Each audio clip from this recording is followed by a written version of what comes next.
O termo cultura dominante refere-se a práticas e valores e crenças que são consideradas os mais influentes e prevalentes em uma determinada sociedade.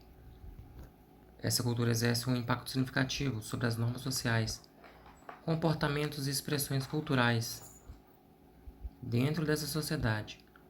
Aqui estão alguns pontos-chave para entender a cultura dominante. A cultura dominante molda as expectativas e normas sociais, influenciando o que é considerado aceitável ou desejado.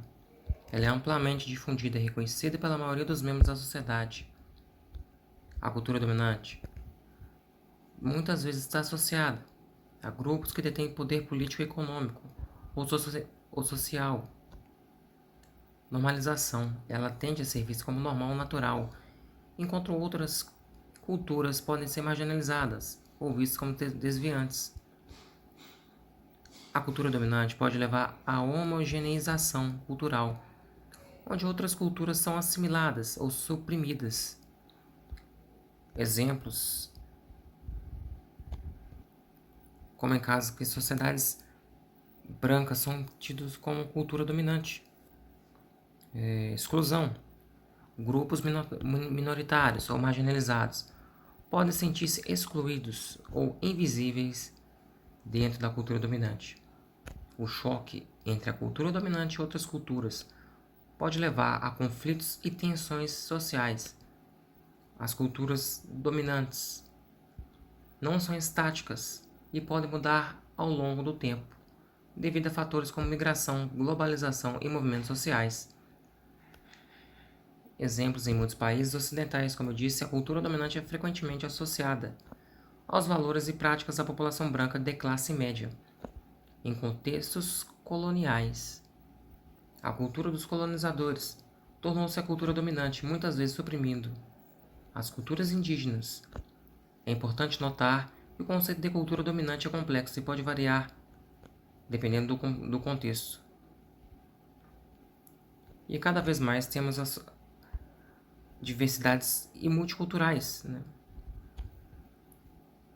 Exemplos também de culturas dominantes, a sociedade cristã, que em sua maioria, né, ela tende a ser mais cristã, que foi uma coisa vinda lá do passado, na colonização, portugueses e os padres jesuítas, que vieram e doutrinaram com a sua catequese em cima dos indígenas, né?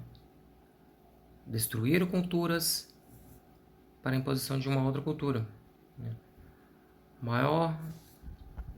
A maior covardia é quando uma cultura com esse teor de etnocêntrico visa destruir outras culturas, subjugando outras culturas como culturas piores que a dela, né? Baseando nos seus próprios valores para tomar essa conclusão, né? E que muito tem a ver com essas ideias dominantes, né? As ideias dominantes de uma época são da classe dominante. Então, o pensamento dominante é de que tem um poder material maior, que tem o poder econômico. Então, as ideias são da classe dominante. E, então, é a ideia que é, entre aspas, a verdade, de maneira universal. E as outras culturas que são subjugadas, são vistas como desviantes, erradas, inadequadas. E a cultura certa é a cultura dominante, a que todos compactuam, uma espécie de senso comum, né? Isso é um breve resumo do que é cultura dominante, né? Me despeço de vocês aqui.